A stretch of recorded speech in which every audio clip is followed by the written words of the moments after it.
La siguiente es una producción de 360podcast.sb. Diana Verónica y Tony, la entrevista se sube todos los días a 360podcast.sb, el primer hub de podcast en El Salvador. O puedes volver a escucharla por Spotify, Google Podcast, Apple Podcast, Amazon Music o TuneIn. Dale clic a la campanita para que recibas la notificación. Este día, en el Corre de la Mañana, le damos la bienvenida a... Textualmente viene barrida en segunda base, así como se lanzó así ahorita Claudia Ramírez. Voy a presentar primero a Claudia Ramírez, quien me acompaña en la conducción de esta entrevista el día de hoy, jefa de información de la prensa gráfica. Bienvenida, Claudia, ¿cómo estás? Gracias, Tony. Me hubieras dejado de último porque no tengo mucho aire ahorita, la gran carrilla que traía. Bueno, toma aire, toma café también. Gracias. Y presento a nuestros invitados de hoy. En ausencia de Diana Verónica, pues Claudia, ¿verdad? Y Leonor Selva, directora ejecutiva de la Asociación Nacional de la Empresa Privada, la ANEP, está con nosotros. Bienvenida, Leonor, ¿cómo está? Hola, buenos días, Tony, buenos días, Claudia. Un gusto estar con todos aquí. Y bueno, está el tocayo también, Tony Carbonero, que vino bien temprano, ya comió pancina ahí, ya tomó como 3 tazas de café, director ejecutivo de Inbox. Bienvenido, Tony.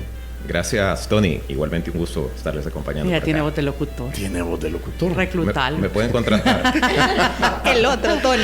Ajá. Si querés un reemplazo con un Tony, mira, es se lo fácil, decís ahí. no ajá. cambiamos el nombre. Ajá, y es Diana y Tony Carbonero. Carbonero.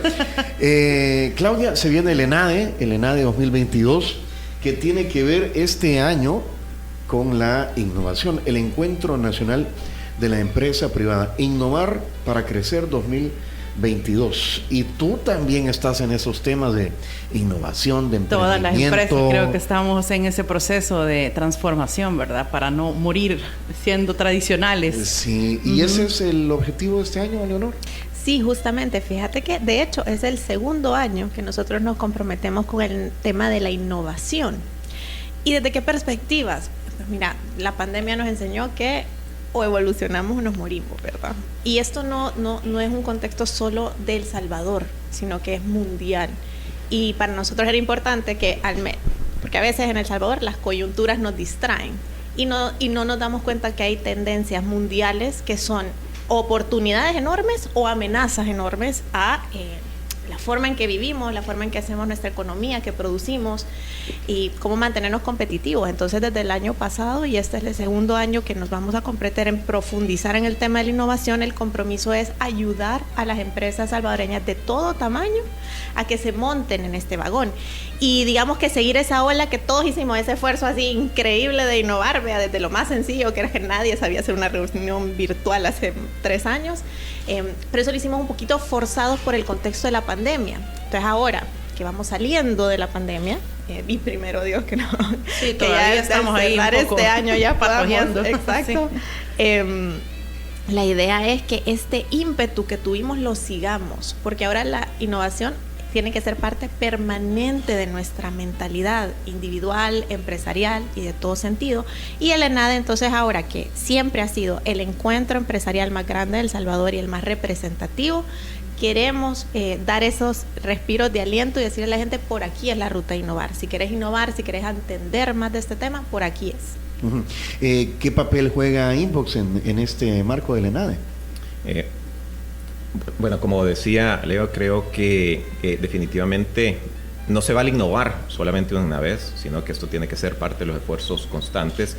Entonces, por nuestra parte, Inbox somos especialistas en temas de innovación. Hemos desarrollado diferentes esfuerzos para ayudar a las empresas, y lo que estamos haciendo es pues ayudando a enfocar, ¿no?, en la agenda cómo abordar este tema de la innovación, cómo entender qué es lo que están haciendo las empresas que ya han dado esos pasos, ¿no? Que tiene que ver con cómo transformar su modelo de negocio y aprovechar las tecnologías. Entonces estamos ayudando, digamos, a poner ese tema en agenda y trayendo también a expertos que nos puedan explicar cómo va esto.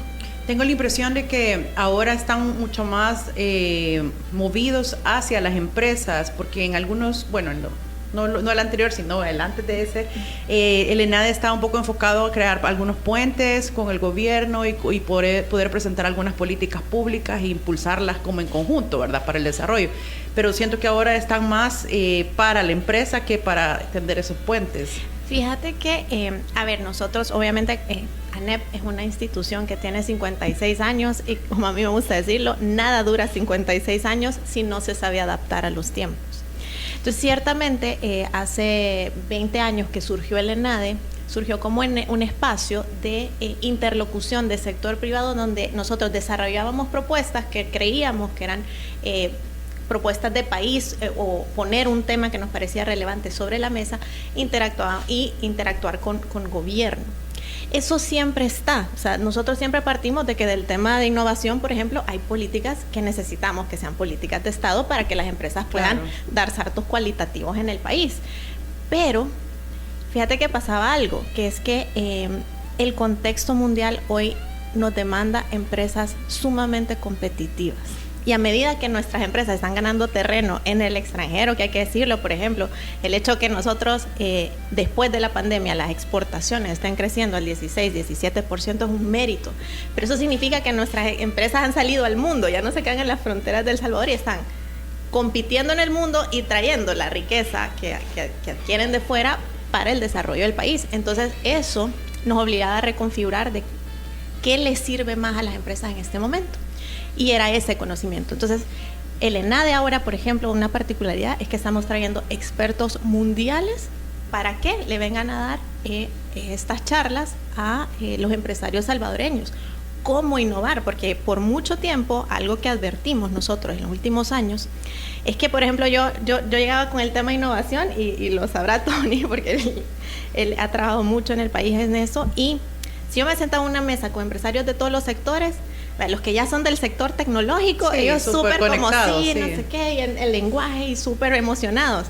Y yo veía cómo se me desconectaban otros sectores. Me decían como, no, y en el agro, ¿cómo se aplica eso en el agro? ¿Cómo se aplica eso en la industria? Eso no es conmigo.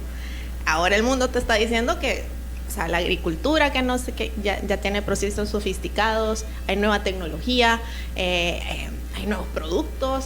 Y eso está pasando en todas las industrias. Entonces ya no es un solo sector el que tiene que estar en esto, sino que todos los sectores están sufriendo transformaciones bien importantes. Y para nosotros queremos acortar la brecha de conocimiento para que todos los sectores se contagien de este tema y sepan que su modelo de negocios tiene que cambiar o que eventualmente va a dejar de ser útil. Pero justamente en ese tema me surgió una duda, porque si hay un cambio en el juego, en el tipo de negocio, pero también están habiendo un montón de cambios desde el gobierno, por ejemplo, en el tema de impuestos, en el tema de cómo inscribir algunas empresas. Entonces, cuando empezás a innovar, te encontrás con que tenés que cambiar algunas cosas algunas reglas de juego dentro de tu propia empresa, ¿verdad? Para que no te caiga la inspección y que no tengas un problema. Entonces, dentro del ENADE o de esta discusión que están trayendo, tienen en cuenta todos estos cambios que están habiendo. Sí, bueno, la Asamblea está emitiendo leyes a cada rato y hay un cambio de juego bien recurrente, ¿verdad? Que yo, por lo que he visto, asusta a algunas empresas. Sí, digamos que por un lado, en el tema de innovación siempre hemos hecho las propuestas y las seguimos haciendo, como decimos, bueno, yo les decía, si queremos hacer un hub logístico, un hub de servicios de software, bueno, El Salvador tiene que tener conexión independiente a Internet. Nunca nos hemos preguntado cómo llega el Internet al país, ¿verdad? Eso hay conexiones submarinas o de satélite que le dan conexión a los países. El Salvador no tiene una conexión independiente, dependemos de Guatemala, por ejemplo. Entonces, ahí es un tema donde las empresas pueden desarrollar un nuevo modelo de dar servicios de software, de dar servicios internacionales, como ya hay varios ejemplos en el país. Pero si lo queremos escalar, nosotros le decimos, ojo, aquí hay una inversión de política pública que hay que hacer, que es conexión independiente de El Salvador al Internet. Exacto. Para ser más autónomos e independientes en ese sentido. Entonces, eso siempre lo estamos haciendo en el diálogo, pero creemos que la innovación... Los que son más agresivos y los que pueden explotar más esto es el sector privado. Entonces, en la medida que ellos se contagien de estas cosas que ya están pasando en el mundo y que aprendan más, el país va a ir en esa tendencia, vean. ¿Cuál es el rumbo de la innovación tecnológica en nuestro país? Es decir, es las empresas adaptándose después de la pandemia a seguir con su giro innovando, que es lo que hemos hecho, ¿verdad? Sobrevivir con innovando en tecnología o con lo que está ahorita, o es el gobierno el que viene presionando, digamos, hacia una ruta innovadora. ¿En qué? Ok, creo que en innovación hay que hablar, así como igual en economía, de lo micro y de lo macro, ¿verdad? Uh-huh. Entonces, en lo micro son todos esos esfuerzos que van haciendo las empresas por desarrollar sus procesos, formar a sus personas, definir su estrategia o su visión de hacia dónde quieren ir, pero esto también tiene que ir acompañado de la visión macro, que ahí hablamos de ecosistema de innovación. ¿Y qué es lo que pasa en otros países? Es que estos ecosistemas son más sofisticados y comenzamos a ver, ¿no? Y tomar como referencia de repente países o ciudades, no solamente globales, sino que de la región, donde pues se comienza a ver ese impulso, ¿verdad? Entonces, de alguna manera, lo ideal, ¿no?, es que se vayan dando pasos, tanto en lo micro como en lo macro, ayudando a desarrollar pues estos esfuerzos de las empresas, pero los esfuerzos de ecosistema también. Entonces, ¿hacia dónde vamos con las tecnologías? Yo diría, no es un cambio necesariamente radical, ¿verdad? Y ahí es donde de repente no tenemos todos que asustarnos, ¿no? Sí, porque de repente es como, uy, ¿eso cómo se come, vea? Sí, exacto, sino que entender que hay como una transición, ¿verdad? La transformación digital es eso, es una transformación hacia algo, digamos, a una economía más digital. Entonces es un proceso que si nos ponemos a pensar por ahí del 2030, todo va a ser mucho más digital que ahora. Pero esas, por ejemplo, si nos vamos al consumidor, esas experiencias de compra y los esfuerzos que las empresas tienen que desarrollar van siendo como híbridos. Es decir, para algunas cosas voy al punto de venta, otras cosas las hago a través de las plataformas, ¿no? Entonces, como empresa también desarrollo esa capacidad dual, que es lo que conocemos como ambidiestralidad, ¿no? Es seguir haciendo lo que ya sabemos hacer y nos aporta la cuenta de resultados, ¿verdad? De repente se va reduciendo, pero surgen nuevos canales, nuevas maneras de vender servicios o productos.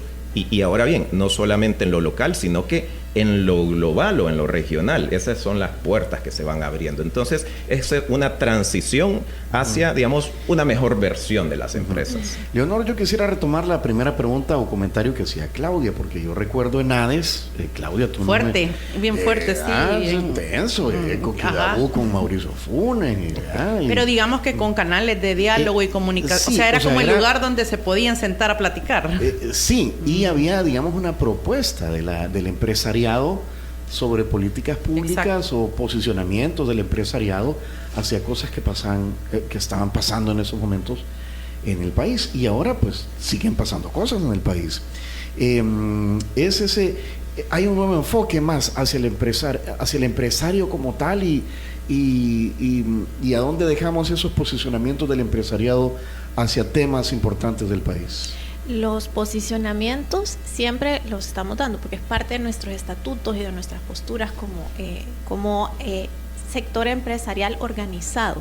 Entonces las posturas siempre se dan. ¿Qué es lo que estamos cambiando? El formato del evento. Queremos que sea de todo el año, que pasamos hablando de coyuntura y que parece que en El Salvador no hay un día que no pase algo que nos mueva el piso. Uh-huh. Hay que levantar la mirada, porque nos están dejando, hay tendencias mundiales que son importantes, en las que hay que ponerles atención y que influyen en cómo deberíamos de orientar tanto la política pública como la política empresarial.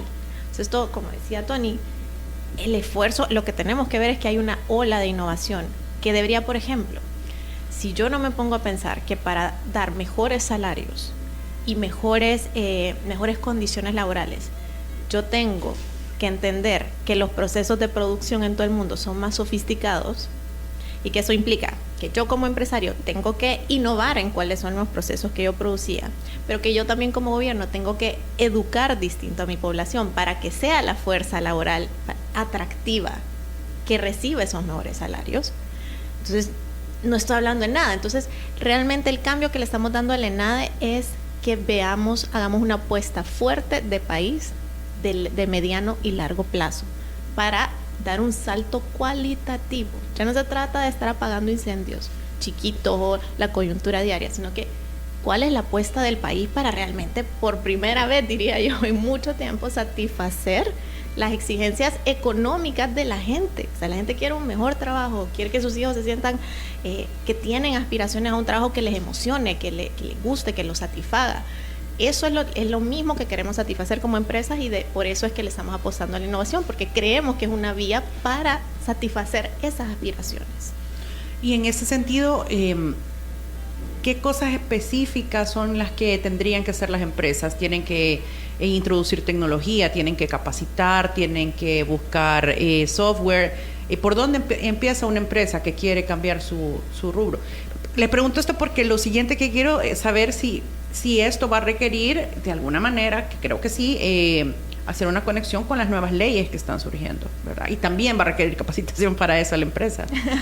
Bueno, aquí tenemos al experto Tony, si quieren yo después complemento. Sí, que lo recomendable es entender que siempre vamos a tener cambios, ¿no? Y que las empresas y los sectores tienen que ser vigilantes de esos cambios de los entornos y que muchas veces en teoría, ¿verdad? Se le conoce, se le ha llamado como la fuerza de Porter, ¿verdad? Es decir, cambios en el entorno regulatorio del consumidor, competencia, barreras de entrada, etcétera, ¿no? Entonces, ¿qué es lo que está pasando alrededor de la empresa que puede poner en juego el modelo de negocio? Es decir, la manera tradicional que tengo de operar, ¿no? Entonces, al entender cuáles son esos cambios, podernos anticipar y podernos adaptar, ¿no? De la manera más idónea. Hay 4 grandes conceptos que nos ayudan a entender cómo innovar, ¿no? En innovación y de esas cosas que tenemos que estar vigilantes. Quiero mencionarlas un poco. Voy a mencionar los nombres y después las explico. Hablamos de la deseabilidad, de la factibilidad, de la viabilidad y de la adaptabilidad. Esas son las cosas que vigilamos en una empresa para saber dónde necesita innovar. La deseabilidad tiene que ver con el mercado, ¿no? Los consumidores, cómo están cambiando, cuáles son sus hábitos, nuevas tecnologías que están adaptando, la información que tienen hoy por redes sociales, pues al final de cuentas nos enteramos de todo. Podemos tener un contacto más directo con no solamente una empresa, sino que con competidores, ¿no? Entonces, ¿qué es lo que pasa del lado, ¿verdad? de los consumidores? Eso es una parte. Luego, la factibilidad se refiere a los procesos, ¿verdad? Es decir, sí,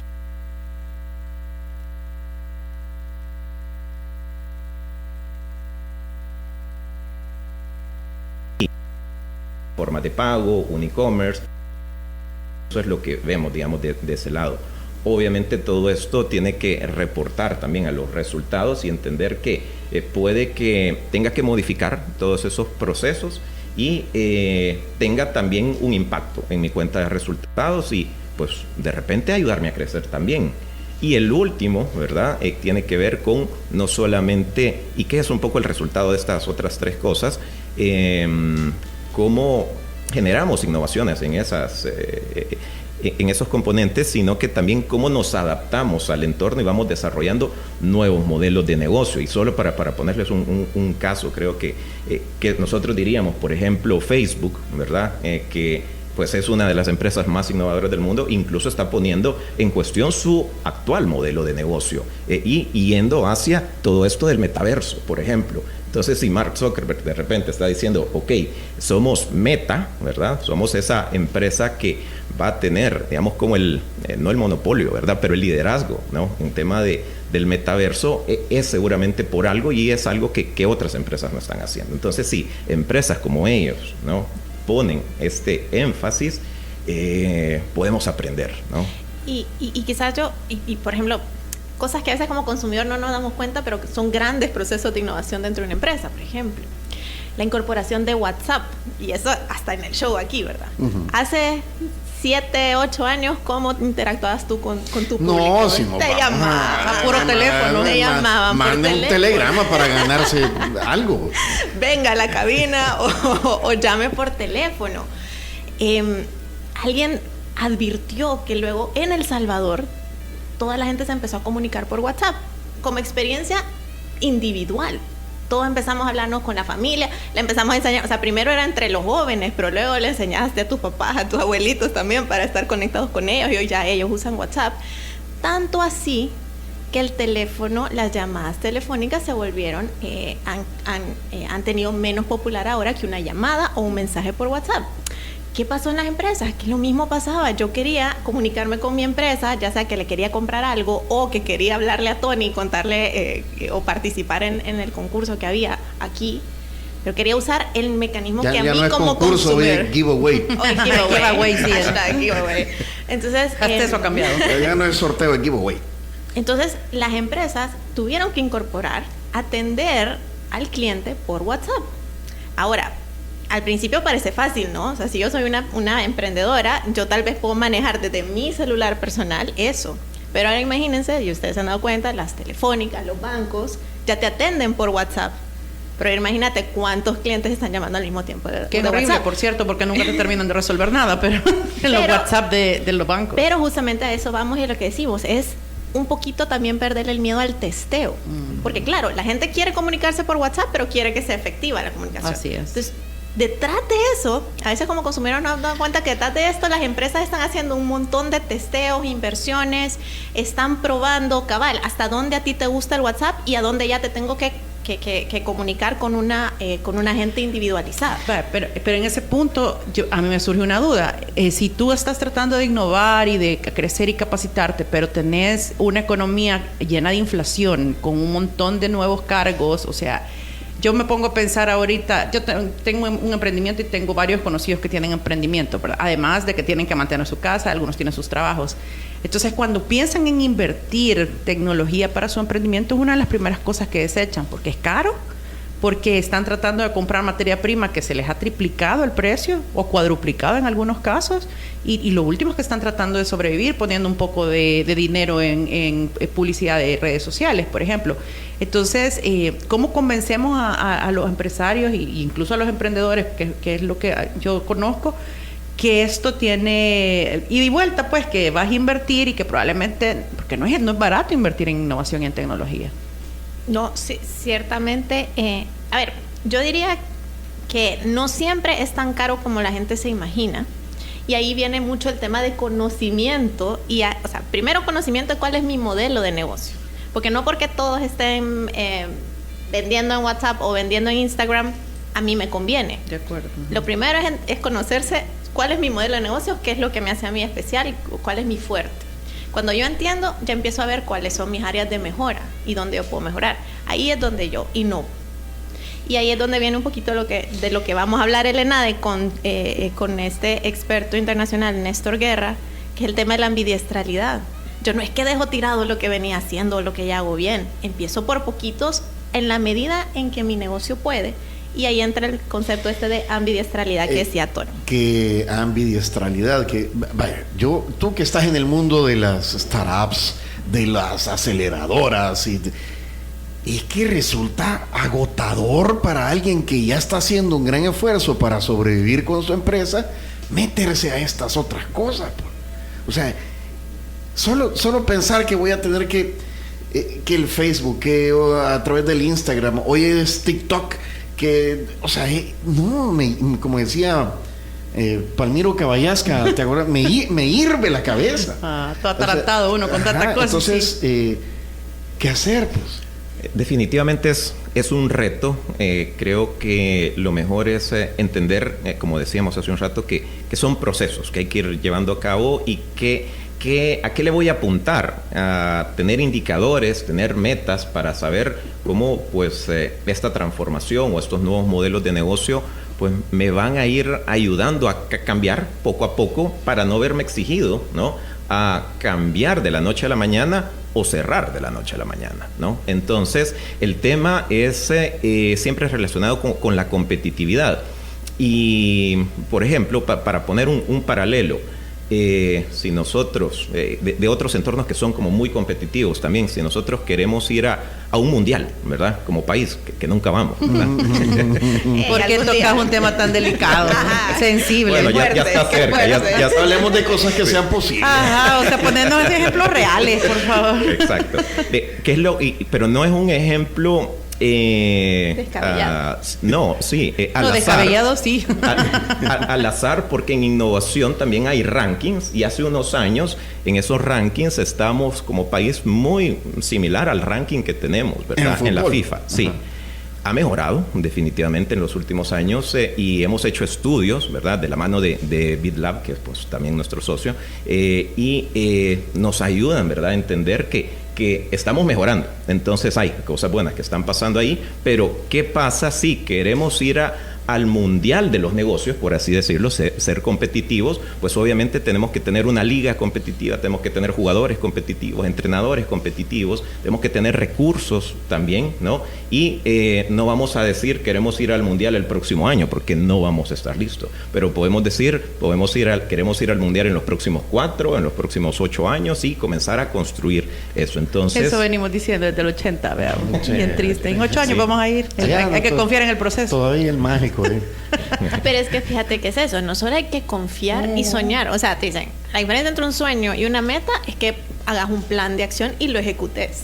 O sea, y creo que eso también es importante para los negocios. Y un poquito es esa la dinámica que nosotros queremos romper desde el sector privado. Es decir, a ver, sí, ¿por qué nunca vamos al mundial? Porque siempre queremos y siempre nos enfocamos en cuál es el problema que tenemos actual, y nunca hacemos un plan realista y no somos disciplinados y constantes en ejecutarlo. Lo mismo va a ser para usted en los negocios, lo mismo va a ser para uno en su vida. Entonces, en el tema de innovación es eso. Y el tema de innovación, lo chivo es que así como te plantea retos, te plantea una infinidad de soluciones que vos nunca te habías imaginado a problemas tan fáciles. Y hay tantas herramientas en el mundo, y eso es lo que queremos, que haya sed de ser mejores, de ser más competitivos, de estar mejorando constantemente. De eso se trata este esfuerzo que estamos haciendo, y por eso es que nos estamos aliando, pero digamos creo que una particularidad de este nada es que dijimos, a ver, yo no soy la experta en innovación, yo sé que hay gente que sabe muchísimo más aquí en el país y afuera. Entonces dijimos, como empresa privada nos aliamos con Sandbox e Inbox, y hacia afuera buscamos realmente gente de talla mundial. De hecho, Mark Vidal, que es uno de los ponentes que vamos a tener, ayer Forbes lo nombró uno de los 75 influencers más de los mejores influencers de Europa, porque él realmente es de la punta de lanza de estos temas. Ya vamos a hablar de quiénes vienen, tenemos que ir a la pausa, regresamos.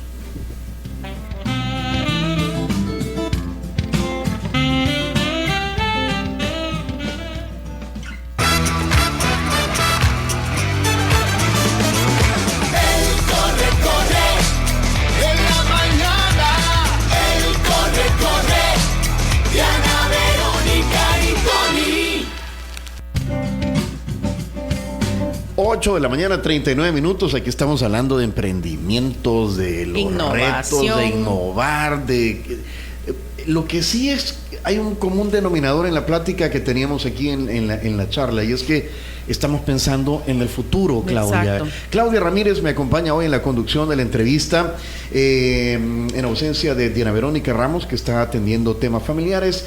Y nuestros invitados, ¿quiénes son? Bueno, hoy nos acompaña Leonor Selva, que es la directora ejecutiva de la Asociación Nacional de la Empresa Privada, ANEP, y Tony Carbonero, que es el director ejecutivo de Inbox, que nos está convenciendo ahí que cambiemos, que nos modernicemos. Sí, y la pila es eso, o sea, podríamos decir cómo nos modernizamos, vaya, las empresas, cómo innovamos. Pero fíjate que, bueno, de la charla que estábamos teniendo antes, yo creo que eso es parte de lo que queremos desmitificar. Innovar, no contes el off the record. No.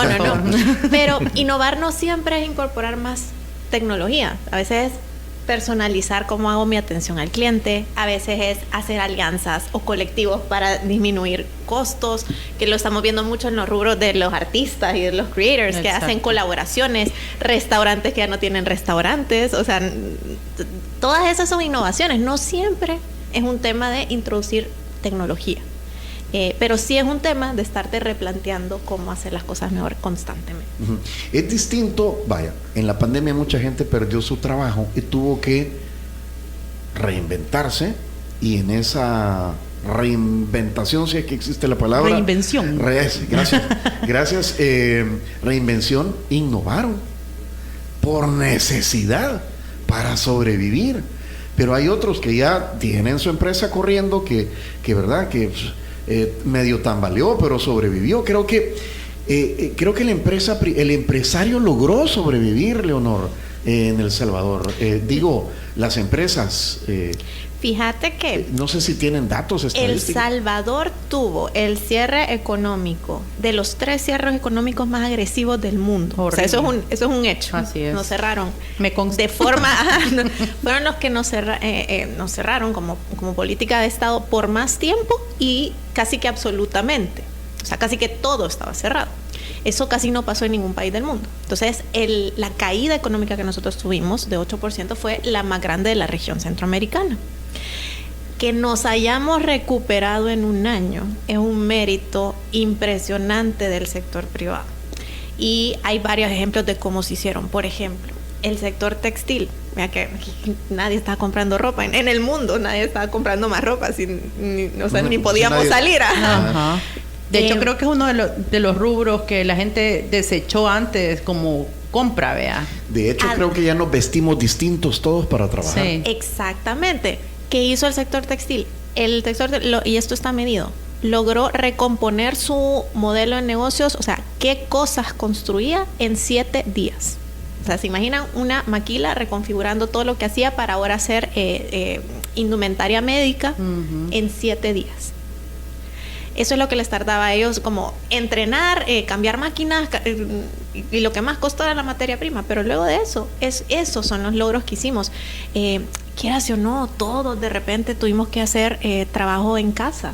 Y eso tuvo sus accidentes, vea, todos tenemos las historias chistosas de las Zooms, vea, vergonzosas y todo, pero esos son procesos de adaptación acelerados. La pregunta es cómo evitamos que sean tan accidentados los procesos y los hacemos nosotros, o sea, como iniciativa propia para que no nos agarren las emergencias, sino que nosotros ya las anticipemos. Eso es un poco lo que queremos impregnar. Y en ese tema de innovación, a mí se me ocurre, por ejemplo, que si construyéramos como algún puente con el gobierno, yo creo que una de las cosas que deberíamos de impulsar en aras de esta innovación es, por ejemplo, el cambio de horarios de ingreso de los empleados o el home office. O sea, el tráfico en este país ya es un problema gravísimo para la productividad. Yo no conozco a nadie que no se queje de si viene de la Libertad o del lado del aeropuerto, del lado de Lourdes. Es decir, los accesos a San Salvador están colapsados. ¿No deberíamos de buscar una política que promueva el home office? O que las empresas, el empresariado contrate gente, o sea, que cercana a su lugar. Cercana, que viva cerca, pero hay mucha gente que se tiene que atravesar la ciudad para llegar a su punto de trabajo. Fíjate que hay 2 temas que hemos impulsado y que no desde ahorita, sino que desde antes de la pandemia nosotros ya los proponíamos. Uno es el tema de la descentralización del desarrollo, que eso sí incluye y requiere mucha inversión pública para generar las condiciones para que las empresas y para que no solo sea la zona metropolitana de San Salvador donde esté concentrada la mayor actividad productiva y por ende los trabajos, que es lo que hace que aquí hay gente que desde San Miguel, yo conozco gente que viaja todos los días de San Miguel, pues, y eso es una locura, sí, una locura. Son 4 horas perdidas de vida todos los días. En la medida en que desarrolláramos otros sectores del país, que grandes urbes y grandes hubs de trabajo se desarrollen, entonces la gente tendría mejor calidad de vida, las empresas también tendrían procesos más eficientes. Esa es una. Y otro tema que se ha impulsado es el tema de la flexibilidad de los horarios. Aquí, por temas constitucionales y del Código Laboral, tenemos un horario rígido y siempre ha habido ese mito de que flexibilizar los horarios es en deterioro de los derechos laborales, lo cual no es cierto. Hay muchos ejemplos en el mundo donde los horarios flexibles son de beneficio para los dos. la mayoría de estudios te dicen que por ejemplo, hay países que tienen trabajos de 4 días a la semana, donde pueden jugar más con la distribución de horas. No necesariamente a todos nos conviene trabajar como de 8 a 5 todos los días de lunes a viernes, sino que hay modelos de negocio donde podríamos concentrar más días de trabajo y el trabajador tener más días libres. Ahí me quedé buscando señal. O sea, ¿por qué se consideraría una violación a los derechos laborales la flexibilización de horarios? Yo creo que es un mito, porque siempre se ha creído que entonces eso va a permitir que el empresario no pague hora extra, que abuse, y no se trata de eso, es simplemente establecer turnos diferentes. Es permitirnos jugar con los turnos de tal forma que tanto el trabajador como la empresa se beneficie en honor a qué negocio me dedico, porque aquí hay que volver que el horario de 8 horas respondía a una realidad de hace décadas. Hora nalga, vaya. Hora nalga, exacto. Entonces, ahora que los procesos son más por resultados, que la hora nalga ya no. Pero fíjate que eso de la hora nalga que dice tan elegantemente mi compañero. Pero me entendieron, ¿verdad? No, les quiero decir, cuando vos estás trabajando, sobre todo en las empresas, no, el gobierno también, en las oficinas de gobierno, te basan el rendimiento en cuántas horas estuviste dentro de la oficina o cuántas horas estuviste sentada y no anduviste papaloteando, tomando café o yendo al baño o comiendo. Pero vaya, por ejemplo, donde yo trabajo, que es la prensa, nosotros nos hemos ido transformando porque hacíamos un montón de home office.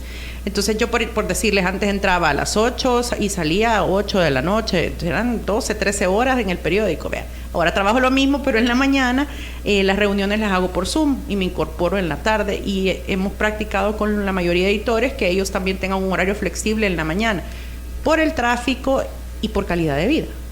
O sea, yo sí les puedo decir que los editores o la gente que está trabajando en ese modelo ahorita es un poco más feliz de lo que era hace unos años. Porque pues si te queda ahí media hora libre, que no tenés reunión, ya editaste, ya coordinaste, ya mandaste la nota, puedes hacer ejercicio, bajar a caminar, puedes hacerte un buen almuerzo, ir a traer a los niños, es decir, porque tu jefe ya no necesita verte sentado en el cubículo, ¿verdad? Entonces, ¿cómo hacer para que las empresas sientan que pueden ser eficientes haciendo este tipo de cambios? Porque parte del asunto es que la vieja guardia, digamos, no ve eficiente que la gente no esté sentada en todo su horario de oficina. No sé cómo es, tú que estás en ese mundo de la innovación, Tocayo, ya son cosas que no importan, lo importante son los resultados y que el trabajo esté hecho. Cambia definitivamente la manera de trabajar, ¿no? Lo que no cambia, creería yo, es siempre los resultados que queremos tener, ¿no? La utilidad, los márgenes, el crecimiento. Entonces, diría, si ese fin, ¿verdad?, se puede lograr de diferentes maneras, pues los medios pueden cambiar definitivamente. Y ahí es donde vamos a los modelos de negocio que pueden cambiar, las tecnologías que ocupamos podemos cambiar, las maneras como trabajamos podemos cambiar, ¿no? Estamos viendo en algunas empresas que incluso han creado departamentos, ¿no?, de maneras de trabajo. Al final de cuentas relacionadas con recursos humanos, que tiene que ver, entendamos cuáles son esos equipos, ¿no?, que van a trabajar de manera presencial y que necesitamos, ¿verdad?, porque tenemos, qué sé yo, una agencia, puntos de venta, etcétera, y otros que pueden trabajar más administrativos de repente, que pueden trabajar de manera remota. Que es lo que pasa, es que ven las empresas que comienzan a bajar los costos, ¿verdad?, como decía Leo. Entonces, hasta eso. Espérate, ¿verdad? Este experimento también, este experimento de la pandemia, así se le llamó. Solo la factura de energía eléctrica, si tenés menos gente sentada en la oficina, baja. Exacto. Entonces hay empresas, y sobre todo de tecnología, que ya venían viendo que esto era posible, ¿no? Y que puede ser más eficiente, ¿no? También lo puedes medir. Así que sí es posible lograrlo. Hay que salirse, como decía Leo, hay que desmitificar muchos de estos paradigmas y salirnos del modelo de negocio como tradicional, que también, digamos, son como esas cajas, ¿verdad? Ese cuadrado en el que estamos acostumbrados, que es parte como de la zona de confort, e ir experimentando poco a poco cómo salirnos de ahí. Y ese proceso, ¿cómo se logra? ¿Qué tienen que hacer las empresas? ¿Tienen que contratar a alguien externo? Porque de repente uno puede tener muchas ganas de innovar, ¿vea? Y de cambiar y de avanzar, pero no tenés las herramientas para tomar decisiones que se adapten a tu rubro, porque todos los rubros son diferentes. O sea, mis necesidades dentro de un medio de comunicación son diferentes a las que tendría una farmacia, por ponerlo una cadena de farmacias. Sí, creo que con lo digital se propicia mucho más la colaboración. Entonces ahí es donde como empresas y de todos tamaños, ¿no? Grandes, medianas, pequeñas, podemos hacernos como esa pregunta. ¿Cómo hay algunos servicios que puedo de repente subcontratar o aliarme con alguien? Y eso también es una parte de los modelos de negocio que se llama socios o actores clave, ¿no? Entonces... Eso existen, digamos, empresas en el mercado que nos pueden ayudar, ¿verdad? A ser más eficientes, reducir esos costos y que también no necesariamente, o que podemos estar de los dos lados, ¿no? Pero iba a decir que no necesariamente están acá, ¿verdad? En el país, algunas pueden estar afuera, o nosotros ser parte de esas empresas que damos servicios. Aquí digamos como negocio, business to business. ¿Cómo ser ambidiestro en la innovación digital? ¿Cómo las empresas salvadoreñas han innovado mientras conservan su modelo de negocios? ¿Y por qué innovar ahora? Son algunas de las conferencias, Leonor. Las estoy mencionando para que la gente se vaya animando y puedan ir participando. Es más, un ENADE tipo TED Talks, algo así. Sí, parte de, o sea, si uno va a hablar de innovación, uno tiene que vivirla también. Y parte, como hablábamos al principio, nosotros también nos cuestionamos, ¿cuál es el tipo de evento que más sirve a esta coyuntura ahorita al sector privado? Y precisamente dijimos, o sea, lo primero que vimos es la agenda, o sea, a eso me refiero cuando hablamos de innovación, vimos, recortemos la grasa. O sea, la gente no viene a ver actos protocolarios así, infinidad, y que como que fuera evento de modelos que vamos a nombrar a todos los que estén ahí sentados. No, quitemos el protocolo y vámonos a la carnita. Entonces, el evento es el lunes 10 de octubre de 4 a 7 con tres ponencias de primer nivel. El primero, Mark Vidal, como les dije, justo esta semana Forbes lo nombró de los 75 influencers más importantes en Iberoamérica.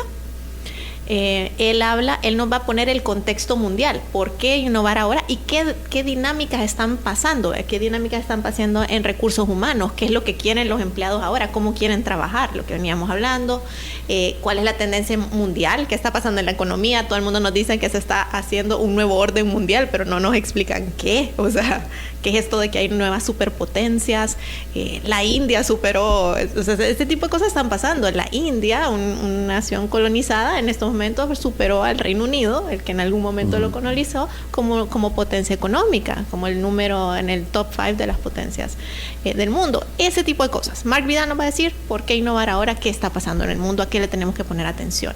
Luego Néstor Guerra nos va a hablar de lo que Tony nos mencionaba, la ambidiestralidad. Ok, ya me convenciste que tengo que innovar. ¿Cómo hago? O sea, ¿cómo se hace? Y la lección principal, eso no significa que uno bote todo a la mesa y limpia la mesa de lo que venía haciendo, no. O sea, se innova como un proceso, se innova empezando de poquito y se innova identificando a dónde me conviene a mí. Y la tercera es un panel con empresas salvadoreñas que están comprometidas ya con la innovación y que ellos ya están diciendo. Entonces, si ya te convencí, ya te dije más o menos cómo empezar, hoy te voy a poner de ejemplo alguna gente en el país que ya lo está haciendo. Mira, yo veo súper valioso el tema, pero me surge una pregunta y es, en una coyuntura política como la que vivimos actualmente y en la que necesitamos como actores fortalecidos, porque bueno, está el tema de la reelección, está el tema del cambio de reglas, está el tema de cómo se está legislando con dictámenes que no se discuten o que entran por la vía rápida a la Asamblea. Alguien se preguntará por qué nos decantamos por innovación si la estructura de leyes del país está frágil y se está vulnerando constantemente, y ustedes lo saben mejor que yo. Si no hay un buen ambiente si no hay una seguridad jurídica, pues las empresas no invierten, las empresas se quieren salir, las empresas reducen operaciones. ¿Por qué la innovación versus el momento y el contexto actual? Precisamente creo que el momento demanda que todos los actores sociales hagamos lo que mejor sabemos hacer. Las empresas pueden dedicarse a quejarse de de los obstáculos en el clima de negocios que tenemos, sí, esa es una opción. Pero no tengo garantías que nos van a escuchar. No tengo garantías que la Asamblea Legislativa va a entender que somos actores que queremos aportar, porque somos los que implementamos la mayoría de leyes que se hacen en el país. Muchas de las leyes se dicen, el legislador las hizo. Sí, pero ¿a quién le toca implementar? Por ejemplo, ¿a quién le tocó implementar la ley Bitcoin para que funcionara de la mejor manera posible? Al sector privado. No funciona igual, pero... Ajá.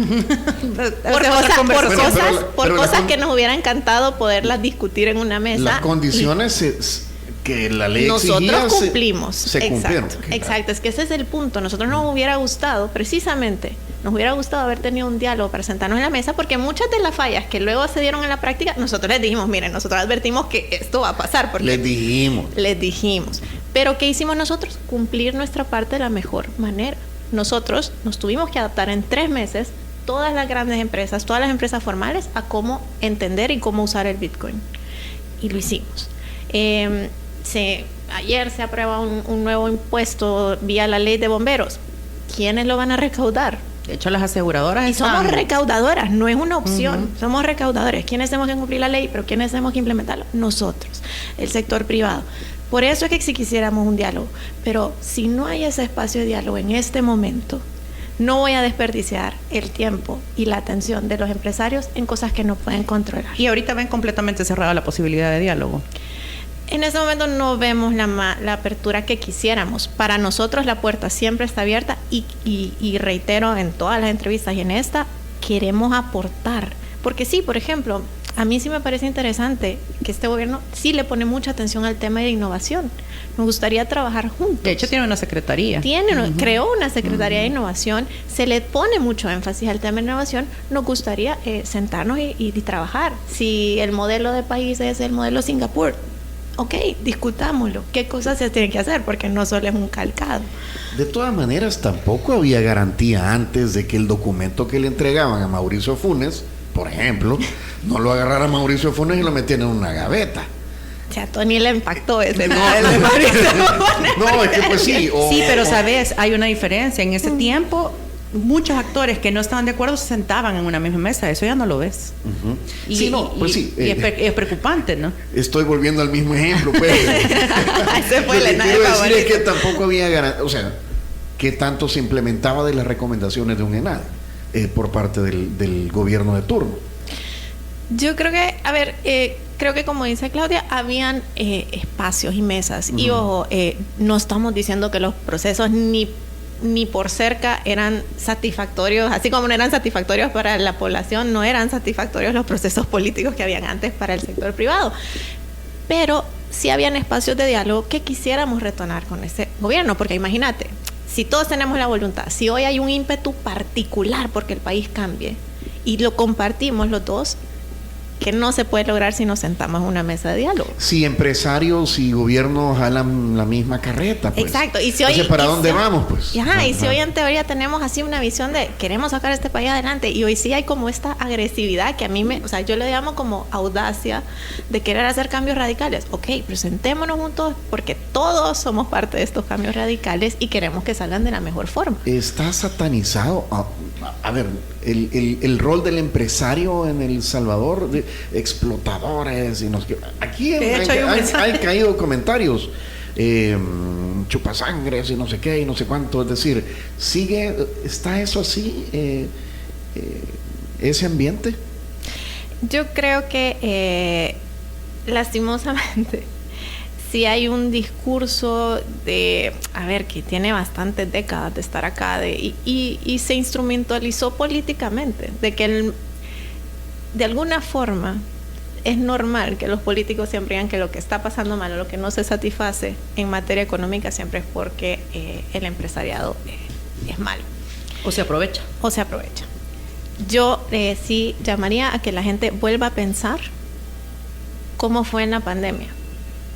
En la pandemia todos, empresarios y trabajadores, tuvimos que ver cómo hacer que esto funcionara de la mejor manera.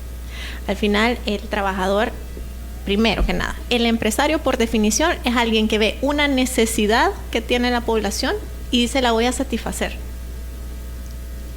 sea, un empresario es alguien que ofrece una solución a un problema o una necesidad que tiene el consumidor. Entonces, para empezar, el solo hecho de ser empresario ya es un aporte social. Pero segundo, todos los empresarios, los que realmente son empresarios, cumplimos con la ley, aportamos impuestos, recaudamos impuestos. Y además, la mayoría de empresas hoy tiene una relación con el cliente en el que busca satisfacer,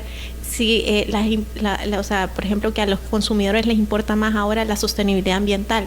Muchísimas empresas en El Salvador están haciendo esfuerzos enormes en esa materia. Muchos están trabajando para la inclusión de la mujer. Los bancos, la banca está haciendo esfuerzos increíbles en ese sentido. Entonces, realmente quisiéramos que se entendiera que el empresario hace una enorme labor a la sociedad. No es malo que el empresario busque lucro. El empleado trabaja no de gratis, trabaja por un salario. El empresario trabaja o desarrolla su empresa o hace su negocio con un lucro. El emprendedor también. Entonces, eso no está mal porque eso es lo que los motiva. Pero al final, el buen empresario, que es el empresario formal, es el que ha estado aquí por mucho tiempo, hace una gran contribución social. Y cuando hay violaciones a derechos laborales, son casos aislados y no debería de generalizarse, porque me parece muy injusto con todos los emprendedores o toda la gente que tome el compromiso de contratar a alguien, porque la gente, aquí todos lo saben. ¿Qué es lo que más le cuesta a un empresario? ¿Qué es lo primero cuando ya respira en el mes? Cuando ya puede cubrir planilla. Total. Porque tu principal compromiso es pagarle la planilla y el sueldo a los empleados. Ahí es donde respiran todos los MIPE y todo ya como para ya pague planilla. Lo que venga el resto del mes. El seguro social, el impuesto, sí, es que es bien agresivo el proceso. Y entonces yo diría a la gente, puchica, perder un empleo, o sea, que desaparezca un empleo en el país es bien fácil. Puede ser por cosas coyunturales, puede ser por que la empresa no le está yendo bien. Generar un empleo en el país es dificilísimo. Y creo que ese es un mérito de los empresarios. Y hay que revalorizarlos y entender que cuando hay alguna violación o alguien comete un delito, esa persona comete un delito, no el empresariado. 21º ENADE, Encuentro Nacional de la Empresa Privada Innovar para Crecer 2022, próximo 10 de octubre, 4 de la tarde. ¿Será que vamos, Claudia? Démonos una vuelta. ¿Me acompañas? Vamos. Nos llevamos a la Diana. Que somos emprendedores. Es que no, Diana tiene que trabajar. Yo también. Pero voy a buscar un espacio, tenés razón. Trabaja en remoto desde el ENADE. Leonor Tocayo, gracias. Muchas gracias por haber Muchas venido. Gracias. Si quieren volver a escuchar esa entrevista, ahí está, pongan atención, el primer hub de podcasteros salvadoreños en 360podcast.sb. Si quieres volver a escuchar esta entrevista, ingresa a 360podcast.sb, el primer hub de podcasteros salvadoreños. Sigue a Diana Verónica y Tony la entrevista en Spotify, Google Podcast, Apple Podcast, Amazon Music o TuneIn. Esta fue una producción de 360podcast.sb.